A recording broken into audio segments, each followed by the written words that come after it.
Here we are on a cool Monday, and I thought I would do a little walk around the property and show some of the cars and projects that'll be coming up through the channel.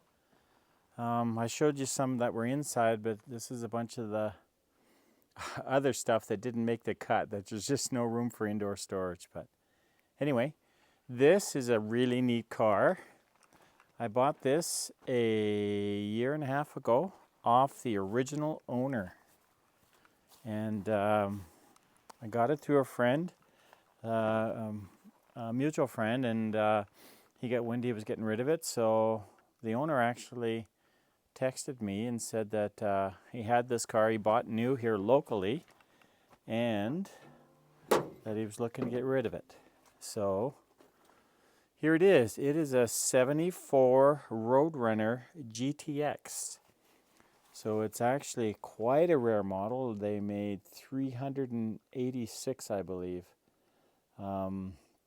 Anyway, there's a neat story behind it. I'm just going to give an overview of the cars today, and then I'll go in more depth on each car when I'm working on them or doing more stuff with them. I wouldn't mind filming. Driving this over to the original owner's place and doing an interview with him, just so I have it recorded so I don't forget these things, because it's a neat story on how he ended up with the car. It's not the car he went into the Chrysler dealer to buy, but it's the one he ended up with. Anyway, it's neat that it's bucket seats and column auto, which is kind of interesting, and factory tack. It was a dealer ordered car just for lot stock, and originally had a white interior. He switched it out because his kids' shoes would dirty it up so easy, so he went to black. But anyway, it's a 323 open. Those are the original wheels. It was restored back in 06, I believe. But he lives in a condo, so the car's sat outside ever since, just with no covered storage. Or I shouldn't say the whole time, but for most of that time. But anyway, so the paint's starting to, the clear coat's peeling. There's little cracks and some Bondo and some rust blisters, but it's definitely 10-footer driver, which is pretty much the way I like them. They're my favorite. But anyway, that's it for that one. On to the next one. Okay, car number 2. This is a 1970 Superbee, as you probably figured out. It's an original 440 6-pack with a 4-speed. The car was parted out probably back in the mid-80s and sat in a field ever since. And a friend of mine, Ray, lives up in northern British Columbia, found it sitting in a field. And it sat there for over 30 years with no windshield and no back glass. It had side glass, and so it'd fill up with rain and snow every year for 30 plus years. And amazingly, the floors are really nice. I mean, I got stuff piled in here, but you can see the floors on the other end. There's one small spot of rust. I can't even remember what side it's on, but anyway, pretty minor, just patch repair. It doesn't have to be replacement panels. You can see the 4-speed hump. Pedals are still in it. It is a bench seat 4-speed car with a Ram Air and a Dana 410, so it's got the Super Track Pack option. I've got the dash and the fender tag, everything like that. I am missing some of the plastics for the Rally dash for a 1970 model, so I'm on the hunt for some of that. And when my buddy got it, it was just a rolling. Actually, I don't think it wasn't rolling in the front. The whole front key member and the whole front clip was missing, and so he bought a parts car 70 Coronet 500 out of Alberta, and it was a rot box, but luckily the front clip was really clean. Otherwise, the rest of the car was just destroyed, and so it did. I just I got that when I bought it from Ray, and we just took the parts and parted it out, and that was that. I'll give it a little shot under here. Car's originally Go Mango here, which would be in Plymouth a vitamin C, you know, orange as opposed to say Hemi orange, which is an orangey red. Yeah, I got the fender tag for it. And then I recently, there was another gentleman, Marvin, that lived in the area back in the 80s where this car was. He ended up buying the original block for this car. I'm not sure how he got it, but anyway, recently, as in the last, you know, 6 to 9 months, I bought the original block back. So now the car, at least as far as the engine is concerned, is numbers matching. I've collected lots for it. I've got scoops. I've got an air box from my buddy Ken. I've got a 6-pack set up. I've got an 18-splined Hemi 4-speed. I've got a 1970 B-body Dana 60 with 410. Anyway, we'll give you a little quick walk around. This car is going to be heading to my buddy's shop probably in the next month or two. He's going to do the metal work. We're going to do 2 quarter skins, outer wheelhouses, trunk drop off, and the trunk floor itself as far as replacement metal. So he's going to do a bunch of the welding and stuff for me. And when we drop this one off, he's got one there that he's been working on of mine for a while, and it's quite a special car. And I'll leave you a picture here in the video and see if you guys can tell me what makes the car special. Guys in the know will know right away, I'm sure. Anyway, here's the other side of the car. Pretty solid car overall. So Go Mango, black C stripe, black vinyl top, black bench seat with the 4-speed and the N96, and then the Super Track Pack. That's a pretty cool Superbee. I look forward to driving this even as a ratty driver. Just have some fun and donuts and stuff like that. So that'll be coming up on future episodes for sure.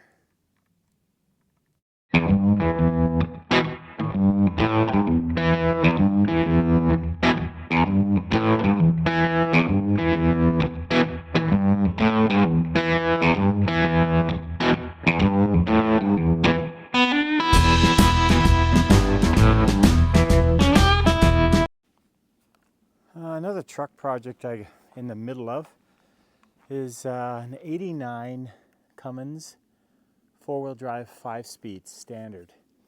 This is the box that came with the truck when I purchased it. It's rust free, or it's got one tiny spot there, right there. Otherwise, it's a really clean box. And this sitting in the bush is the chassis for it.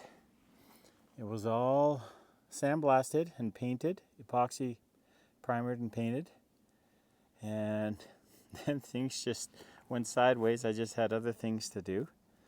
I've got all the diffs and everything stored away. I've got a 4-inch Skyjacker suspension lift, various things, lots of body panels spread all over the place.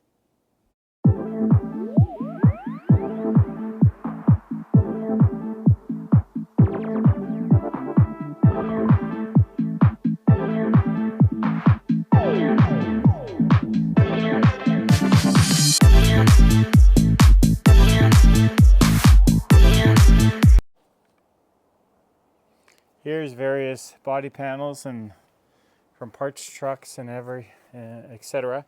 Fenders and doors and hoods. Probably the majority of this I don't need, but I grab them while they come available, and then you know, once I'm done with my truck, sell off what's left. This is one of the original fenders. The truck is black, top and bottom, and then silver down the middle. Quite a nice color combination. And this being an 89, I like the early trucks, Cummins, the first gens. I like the 89s and 90s because I love the earlier grille, and of course the chrome trim and the two-tone, as opposed to say the 91 to the 93s. I'm not as fond of them as far as looks, but anyway, that's on the back burner. This is the 12 valve Cummins for that truck. I stripped it right down. It's still got the pistons and crank, and everything's really minty inside as far as the bores, and check the bearings. They're like new, you know, typical Cummins stuff. So there's that. And sitting down here next to the Belvedere is the head. I had the valve job, I had it surfaced, and then I had aftermarket performance springs put in. That combined with, it's been a while, I forget what else. It gives you another 1,000 RPM of revs anyway. So instead of 2,800 redline, you got 3,800. So it's going to be a mild buildup. Still got to get the turbo. I'll probably go with maybe a bit bigger turbo and some bigger injectors. Nothing too crazy because it is you know, the first gen, they say you can only go so far. It's not intercooled or anything like that. But anyway, I look forward to that one day.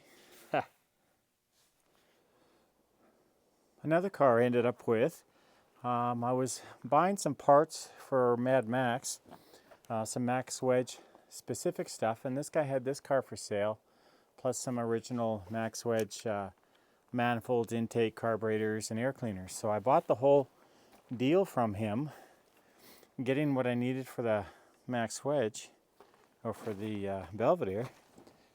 And then, you know, this was part of the deal, but this is a California car, so it's really, really clean as far as rust goes. And so it would be a really cool car to build into something. It's a 63 Sport Fury. You can see it here. And it's a factory 361 push button automatic. Oh, there comes Maggie. And so it's white with the red and white interior, so it's a really good looking car. This is just the way I've got it. I probably had it 5-6 years now. But the floors are just beautiful. Most of the body panels are just spotless for rust. This is pretty much just an overview shot here. Interesting, these are push buttons, yet it has a console. It's got a console between the buckets, and obviously it doesn't really do much because there's no shifter. So it's got a little spot, some blistering right here. It had something in the back window here, and you can see a little crusty along there. The guy was doing a bit of welding or, you know, repairs, but it wasn't a very good job. And the rest of this, the white, for the most part, is the original paint. And then back here we got a bit of rust there, bit of rust here. But this is one of those cars I would throw together and drive it the way it is. I just think it would be so cool that way. And this one got a bit of mud work there. I've got all the trim. Everything's inside on the floor in the trunk. You can see here. Ooh, look at all those leaves. There's something bringing leaves in here, making a nest. It's been a while since I looked in here. Got some 4-speed pedals in case I want to go that route. So I got it with no drivetrain, but I got a couple of years ago, I found a 65 4-door Polara at the scrapyard on the crush pile. Anyway, I bought it from them and I stripped it, and it had a really nice run in 383 and a 65 only push button automatic with the slip yoke. So I thought that could be cool in a car like this. You know, pretty much bolt right in and be a cheap way to go. Or somebody might think I'm a freak for this.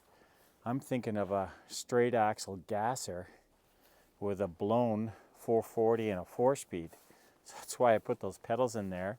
I've got a extra 18 spline 4-speed transmission, and then picture this with a with a straight axle, and I think it'd be cool with an old school roots unpolished blower sticking through the hood, and just and of course leave the patina, and just be a badass shit show. Always wanted a blower car, so you never know, that could be on the horizon, but you know, it'll definitely be interesting, that's for sure. I think that would be cool. Maybe let me know in the comments which way you think I should go. Should it be a blown straight axle gasser or a 383 push button automatic cruiser? I picked up a 66, 67 narrow B-body diff, which really fits well in there. And the suspension, everything's, you know, scattered throughout the car because it came on this stand. It's not on its own wheels, but that's all easy to rectify. Anyway, that's it for that one. Another car you've seen a little snippet on the intro of my videos is this 70 Cuda. So this is originally a 383 automatic Cuda. It was converted to a 4-speed back in 1980 by the second owner. And so it still has that 4-speed in it today. I just left it. I put a new clutch in it. I bought this in 2017. It'd been sitting for 25 years in a garage. That's the original 383. I've got the original automatic. It's always stayed with the car, but of course it's got the 4-speed in it now.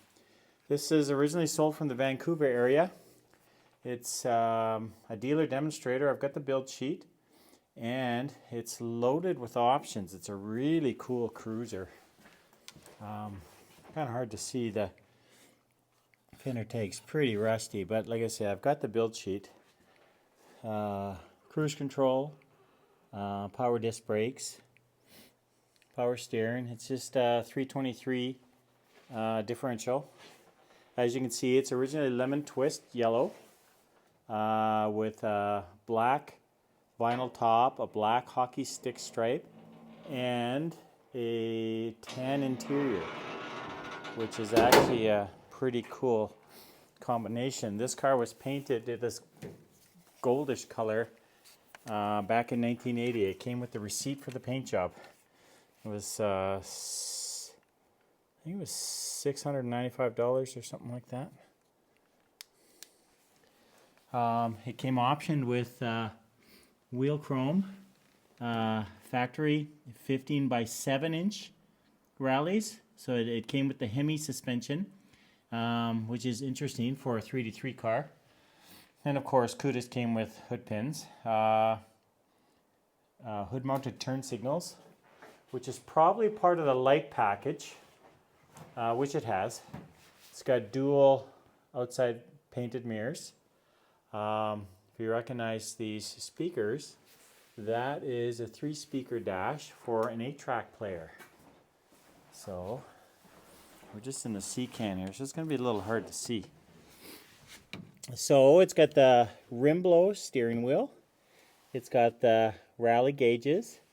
You can see the 8-track down there. Power windows. And of course, buckets console. Here you can see more of the power window switches. Light package. Rear defrost right there in the middle. Of course, being Canada, that's fairly common up here. What else? Oh, can't really see it down there. There's a lever on the side of the seat. That is for a 6-way manual adjust seat. Another interesting option.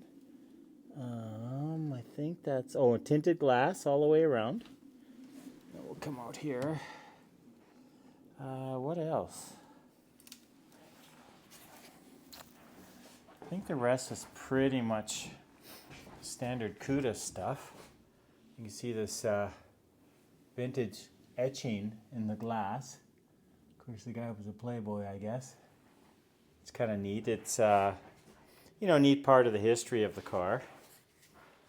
Trying to sneak my way through here. There's so much parts and junk piled everywhere. A shot at the back end. It's about 100,000 miles or just over. Engine's never been rebuilt. I had it out and replaced frost plugs because they were leaking and stuff like that. But other than that, in here you can see some old painting on the trunk lid. It says Magnum here and some scrolling. But the car just drives beautiful. I got to put a couple lower ball joints in the front. Other than that, it runs and drives nice. I drove this all last summer. Drove it 3.5 hours one way to a Mopar show, Langley Mopars Unlimited, down near Vancouver, and yeah, it just drives awesome. So that car, it'd be nice to have it yellow again, but I do, I'm not sure if I'll get that far with it, but as it is, I just like driving it the way it is. It's just an awesome car to drive. Okay, so another car here, and this car's been sitting for a long time. I've had this car, I think 20 years now. I don't know if you can sort of see by the style of it. This is a 1966 Charger. Its original color is mauve metallic. It's like a dusty rose color with a white interior, and it is an original 426 Hemi automatic car. And I got it with no engine. I came with a 3D3, but I have lots and lots of parts for it, and I do have an engine. It did come with the original automatic, the Hemi automatic, and this is going to be getting kicked out of here once I get some time. I got to clear the Cuda and all these parts out, and this here, because the green Charger is going to be in here with the gold Cuda, and this 66 is going to have to sit outside for now just because of lack of space. Typical of a car hoarder / collector is to have quality storage. It's easy to set something outside, but to have covered quality storage is hard to get. But I think the green Charger's got to take precedence over that Charger for now, just because of condition, Anyway, that's it for the C-can here. Okay, I had to untarp these. I wrap them up for the winter, and then of course this time of year I untarp them to get them to dry out and stuff. Okay, so we'll start this. This is not officially a Mopar, but I've always loved these javelins of this era, 71 to 74. I picked this up just over a year ago because it was local here and the price was reasonable. It's just a 304 automatic car, but I grabbed it because it was local and it was a decent price. And it's typical of these cars, it's got a rusty back end, and but it's not bad. Anyway, I bought this. I got it running.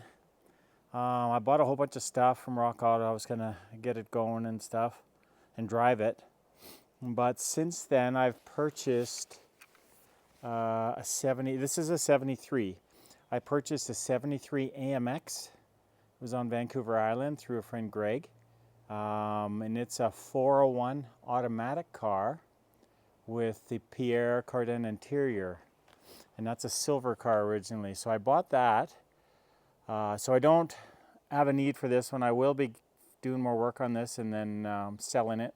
And I'll also be, it's got really nice straight bumpers and stuff. So I will be keeping a bunch of parts off this, put other parts on it to still sell it as a complete car. But I don't need more than one of the javelins, so I will be selling this one at some point. But what gets me about these cars, if you look down the curves, You know, this makes a second generation Charger look like a box because it's just such exaggerated curves, and I just love that.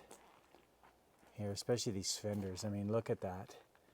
That is just so cool. I know a lot of people love it or hate it on these cars, but that doesn't matter because I love them.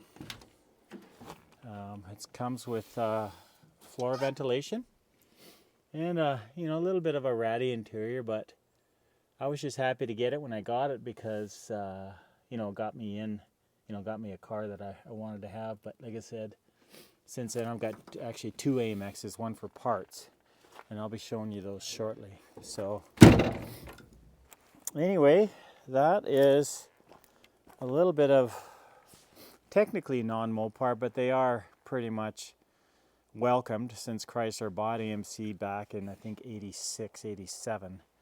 And then, you know, mainly to get Jeep. But a lot of really good parts on this car. I've got too much money into it to part it out, and I wouldn't want to part it out. You know, any car that's savable, I would never want to part out. I just couldn't do that. I love these cars, and the more you part out, the less are going to be on the road. The less going to be for the young kids to fix and use and have. So, but yeah, look at down the side. I just love those curves. But this is the rest in the back end I was telling you about. But yeah, just make it a 10 or 20 foot, 30 footer driver, and just have fun. And then this one over here, this is a 69 Dart. It's just a plain Jane 273 Dart. Nothing, you know, really special about it. It was an opportunity that just presented itself. A friend was fixing it and he needed to unload it. The price was really cheap, really reasonable, so you know, I couldn't say no. And that's probably how I get a lot of these cars is I don't necessarily go out and look for them all the time because I have a lot of cars, but they just sort of show up and they're a good deal and you just buy them, and this is what happens. This one's got 2 fiberglass fenders on it. It's been mini tubbed in the back. It's not quite finished, but overall a pretty solid car. Unfortunately, the inner fenders were all cut out. These beams here are just braces. But what I want to do is, in my head, especially when you see the fiberglass fenders, I envision a 68 super stock looking car. So, but with a 440. I got lots of 440s and maybe even a 4-speed. But have it look like a 68 super stock but with a 440. So that's what I'm going to do. I bought new quarter panels from AMD. A friend of mine, Ken, is a distributor for them. And they had a sale where they were getting out of the quarter skins. They're only making full quarters. And they were dirt cheap, so I bought a whole bunch just for all the various project cars I have. So anyway, I got 2 new quarters. And I ordered 68 quarters because I'm going to convert this car to the 68. I like the 68 better. I know they're virtually the same car, but lots of little details that I like. So I picked up a grill. I got tail lights. Like I say, I'm going to switch out the quarters. Super stocks never had marker lights on their fenders. They just came with fiberglass fenders like that. So, and then I'll get a fiberglass hood with the scoop. I mean, these are all in my head. It definitely takes lots of money and time to make it happen, but you know, a guy can dream, right? And as I go, originally a green car, as you can see, as I go, I just collect parts and then I stuff them in the car. I got this off of Buddy Mike. It's a C-body pan for putting a 440 in an A-body. I guess it just fits with all indentations. I've got fender wells, which are going to go in, and then just tons of parts. It's got an 8 3/4 in it, although it might be a little too narrow for what I want to do. I'm not looking for a tub look. I want it to look more like a factory style build.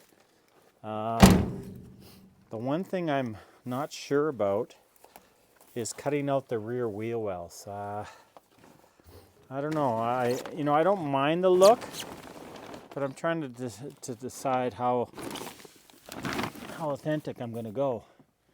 Anyway, this is the other side. Pretty solid car overall, though.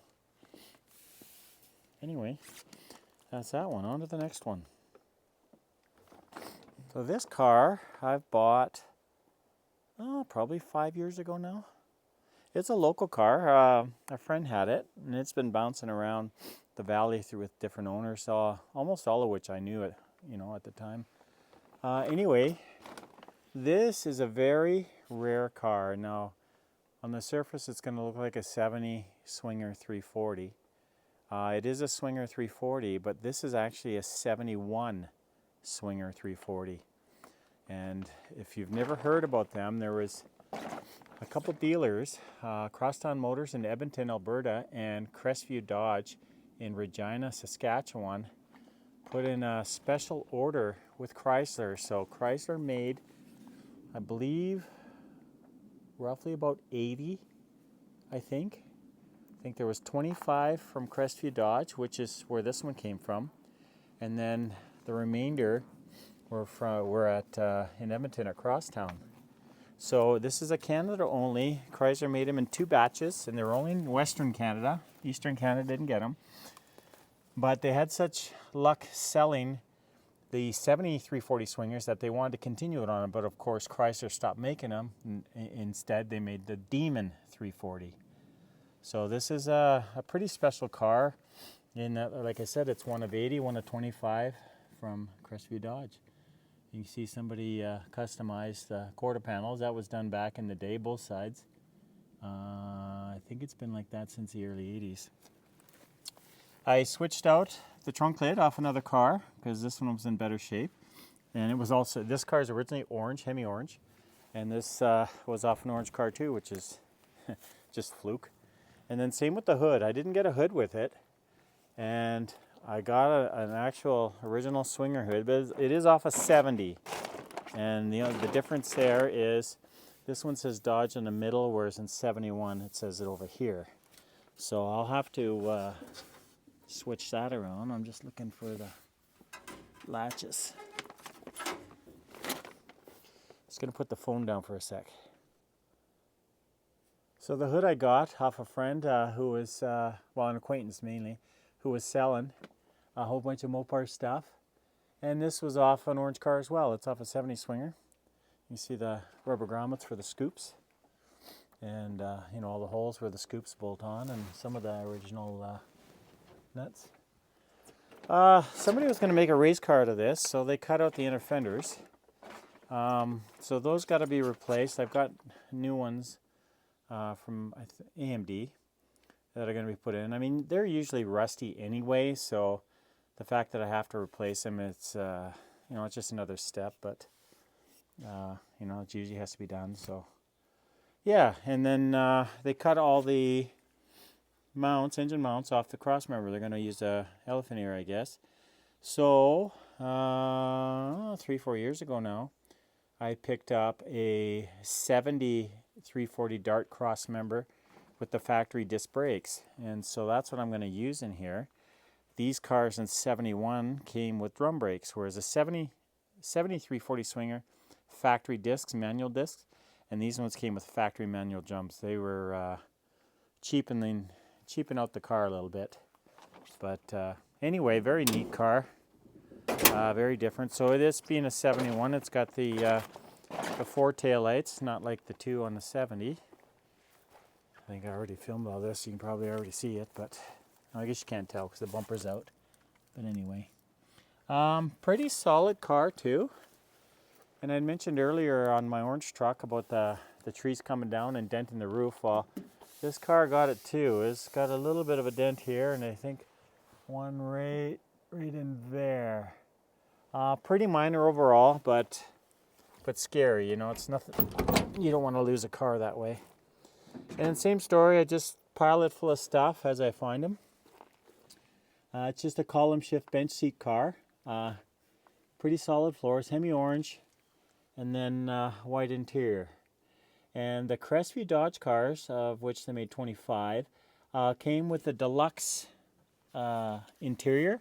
So you can see the the upholstery is a little fancier and stuff, and it's got armrests in the back.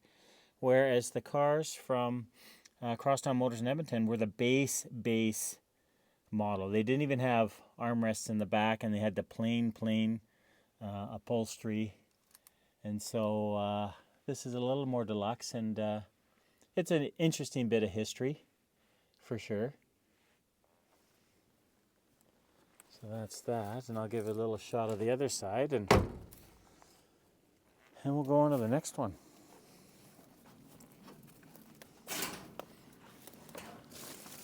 You see here, yeah, pretty decent shape. It's not much rust on it.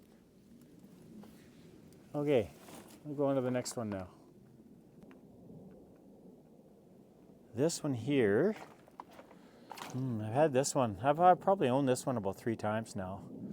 Had it for the last probably 10 years now anyway.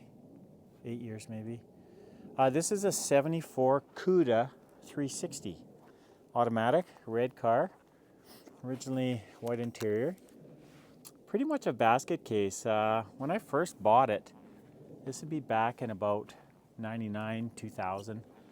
It was listed for sale in the paper at a body shop, and the guy was doing a bunch of work on it, and then the guy stopped paying, and so he ended up doing a bodyman's lien or whatever, and sold the car.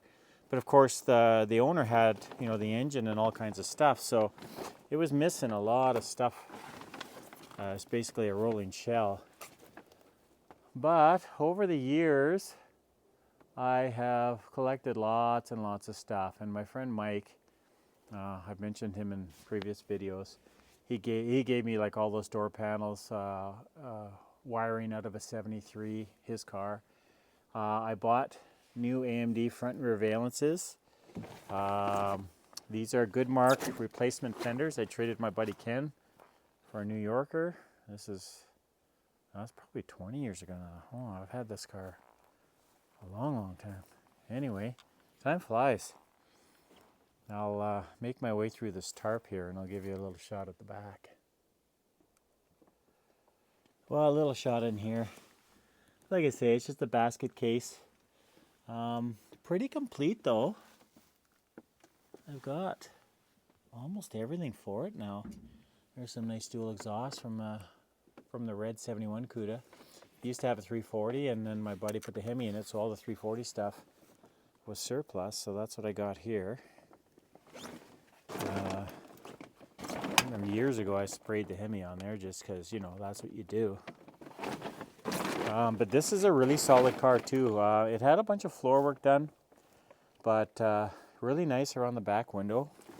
The quarters look solid, but they're kind of muddy here. They got mud in them. A guy could get away with just using them away as they are. I did buy a pair of quarter panel skins from AMD when they had that sale on, so I got a pair for this car. You see the back here, but it is a real Cuda. It's not a Barracuda.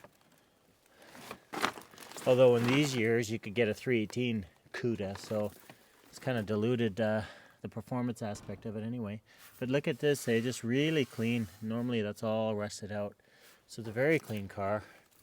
And I've got numerous parts. I've got a rebuilt 360 for it that I bought cheap, just when opportunity presents itself. Here's the other quarter. Rust-free doors, rockers, of course brand new fenders. I've got a mint 2-scoop hood from originally from the red Cuda, the 71, because it's got a shaker now, so I've got that for this car. All kinds of glass and stuff. Let's open up here and see what kind of critters are going to be looking at us. I didn't see anything move. Anyway, lots of chrome, lots of taillights. I think there's 2 sets of taillights. Just trim and chrome and seat belts and everything. So, and I think even, you can't really see here, but the trunk floor is good in it. It's not rotted out. It's all just a little bit of surface scale. So, be a relatively easy car to do. And it weights. I mean, this one, I kind of envision just a ratty, street machine in the sense. those black NASCAR style wheels, fat tires, all the front rear sway bars, but just, you know, primered black or whatever. Just a neat car. Another neat thing about this car is I've got an NOS grill and an NOS lower grill. Came with the car back in the day, right from Chrysler, and I've got the dash. I've got all the dash upstairs in the shop with the rally gauge. It's a rally gauge car. The dash pad is pretty cracked up, but I've recently, you know, a couple of years ago, I got a really nice 74 Cuda dash that's got no cracks, or one tiny crack. Anyway, all original, so I'll switch that for this car. And then you can see I got some seats sitting up there. Those are back seats from a 70 Barracuda. But anyway, really cool car, and you know, one day. So I'm going to end up making this a two-part video. It's getting late and cold, and it looks like it might rain here shortly. So I'll finish it off with this one. This one I bought out of the scrapyard. It was set to be crushed. It's a 1990 W350. So it's a 1-ton dually 4-wheel drive. It came factory as a cabin chassis, so it's got the extra deep frame on it. And I'll open the door, and it's filed with parts too. Anyway, Cummins 5-speed. So the body on this thing is just hagged, and I do have lots of parts I could, you know, throw it together and make a decent looking truck. But, and this thing runs and drives, well, no, it starts up and it'll move yard drive, but the slave cylinder for the clutch is gone, so you can start it in gear, and that's about all you can do. But does run excellent. Anyway, this is a 90. The other one I showed you was an 89. Same grill. I prefer this style grill over the 91, 92, 93. I just think they're a cleaner looking truck. But anyway, I'll open the hood here. Okay, here's a little shot under the hood. A bit of a mess, but typical of a Cummins, runs flawless. So what I want to do with this, I'm thinking, again in my head, because, you know, that's an easy way to do it, just dream them. I'm thinking of putting like maybe a 40s or a 50s cab on there. You know, leave it a dually 4-wheel drive. Probably put a nicer looking flat deck on it, and then put a 40 or 50s cab with the Cummins and the 5-speed. I think that would be really cool. So anyway, I got this cheap enough. It sits here waiting its turn, and you can see the C on the window for crush. That would be a shame to crush something like this, you know. But yeah, body-wise, she's really rough. The cab is destroyed. You can see the door here and stuff. Of course, that's minor stuff, but you know, you'd have to rebody the whole thing, or buy a, you know, a tool drive clean truck and just switch everything over. But I'm already doing that with the other truck, so I'm thinking of the recab. I think that would be cool. Anyway, that's all I got to say about that. Okay, I'm going to close this video off here because I'm freezing and it's getting dark and we still have a long ways to go. Yeah, so you get a little taste of what's to come on the channel. You know, they're all dreams of mine. You know, hopefully I'll get them done to some degree. I know a lot of car guys will understand having all these cars and stuff, and but I mean, even a lot of car guys, and especially non-car people, are saying, what do you do? And you'll never ever get those things done, you know. And for the most part, you're probably right, but if you lower your expectations, like a lot of people think, well, when they got to finish a car, it's got to be mint, perfect, inside and out, top and bottom, full restoration, 100-point show car. And to a lot of people that's done, and I appreciate those cars, but it's not me. I'm a driver, do burnouts and just have fun with them. My favorite time with these cars would probably be the late 80s, early 90s. You know, I would have been early 20s. because you could buy these cars running driving for $1,200, $1,500, and we used to just have fun with them. We didn't have a whole lot invested, and so those are my favorite memories of all these. So, and the fact that I have so many, my initial goal is just to make them run and drive. You know, not worry about the body and paint. Just make them as running, driving cars, and then I can take them, you know, wherever after that, if time and money and energy allows. You know, I find after work nowadays, you know, you just run out of gas, you run out of steam, and but I got to discipline myself to get going. But anyway, so a lot of people say, well, what do you know, you'll never get them done or whatever. And to me, my answer to that would be, I don't have to have the cars running, driving done to enjoy them. I enjoy looking at them, like that swinger right there. I enjoy looking at them. I enjoy collecting parts for them. I enjoy dreaming of how I'm going to build it. And you know, just there's other ways to enjoy them. My goal is to at least make them all run, and I want to do that. But I just enjoy having them. You know, I have such a passion for the cars, and always have. And you know, I moved out to the country here 23 years ago to have a little property, and I wanted to park whatever I wanted, and I am for sure. So anyway, we'll leave this as part 1. I'll put it up tonight. And we got a lot of real cool stuff to show you on part 2. Anyway, thanks for watching.